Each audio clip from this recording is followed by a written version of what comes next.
গোসল হবে নাকি? আসো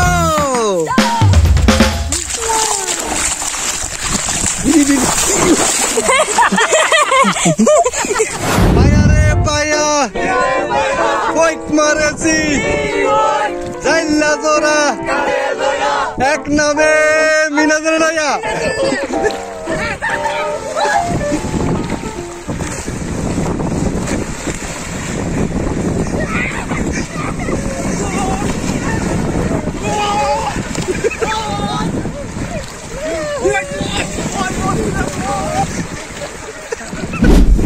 সুপ্রিয় দর্শক মন্ডলী, আপনারা দেখছেন ইতিমধ্যে একজন কৃষক সে এত কষ্ট করে ফসল ফলিয়েছে কিন্তু সেই ফসলগুলো বাসায় নিতে পারছে না।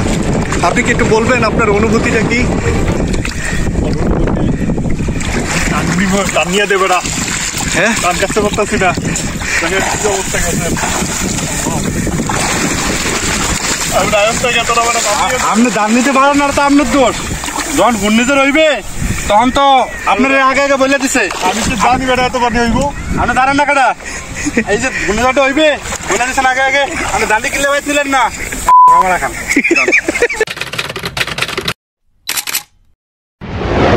সুপ্রিয় দর্শক মণ্ডলী, আজকে আপনাদের এমন একটা জায়গায় নিয়ে যাচ্ছি যেটা হচ্ছে আমাদের কচুয়া থানার মধ্যে সব থেকে বড় বিল। এই বিলটাতে নতুন পানি এসেছে, সো আমরা কাজিনসরা মিলে ডিসিশন নিলাম আজকে বিলের মধ্যে গোসল করব।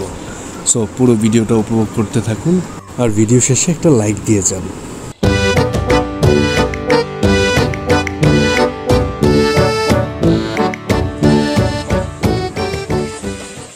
আমাদের চাঁদপুরের সবচেয়ে বড় বিল হচ্ছে স্যারের বিল। আমরা আজকে এখানে গোসল করতে আসলাম, সবাই দাওয়াত রইল, সবাই আসবেন অবশ্যই চাঁদপুরে আসলে আমাদের স্যারের বিলে গোসল করার। এই মুহূর্তে আমাদের মাঝে হাজির হয়েছেন আমাদের মিনাজুল আবেদিন নান্নু। হাড্ডি মন্ত্রী এই যে দেখেন তার ভিউটা।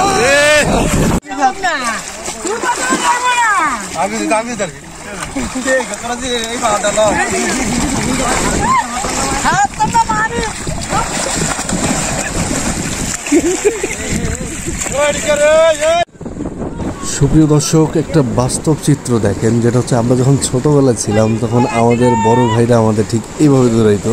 এখন আমরা বড় হয়েছি, এখন আবার আমরা ছোট ভাইদের দৌড়াবো। এটা হচ্ছে দৌড় চক্র।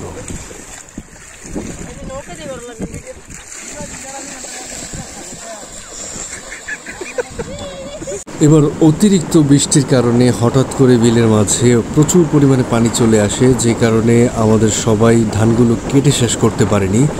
তারপর অনেক কষ্ট করে সবাই মিলে ধান কাটার চেষ্টা করছে। আপনাদের মাঝে সেই চিত্রটাই আমি তুলে ধরার চেষ্টা করছি।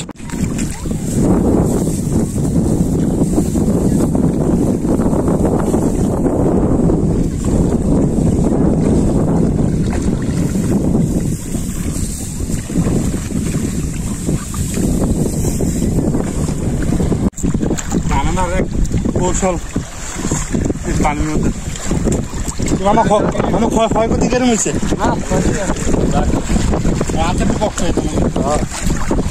তাহলে তো সমস্যা না।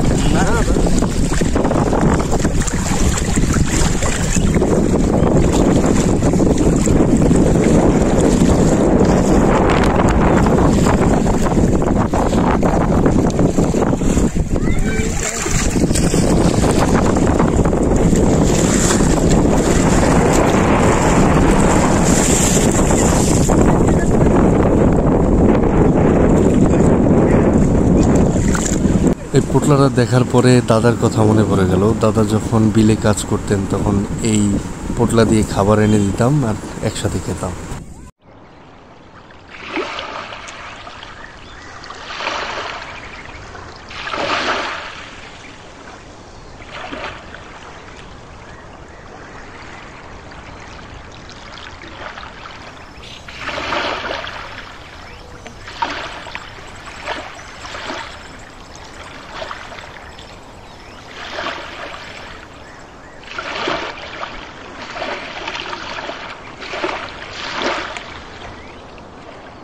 আমাদের এখানে এই জালটাকে বলে হচ্ছে কারেন্ট জাল। আমাদের এটার মধ্যে মাছ পাওয়া যায় কিনা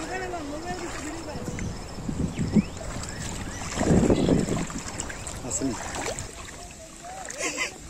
বকতাছে। চল সবাই মিলে পুকুরে যেয়ে লাফাই। সো দর্শক, আমরা এখন পুকুরে গিয়ে লাফাবো। আমরা এখান থেকে বিদায় নিলাম।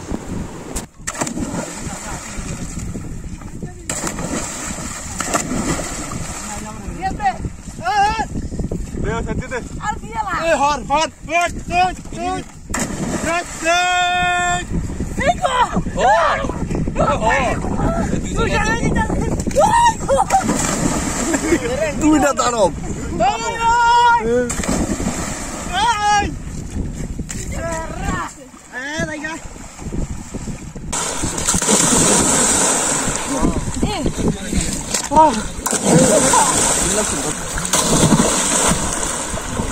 আমি লাভ দিতে হবে।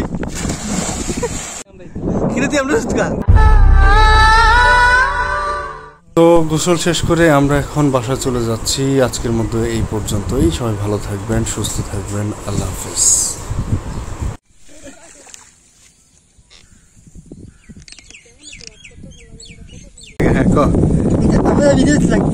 ঠিক আছে।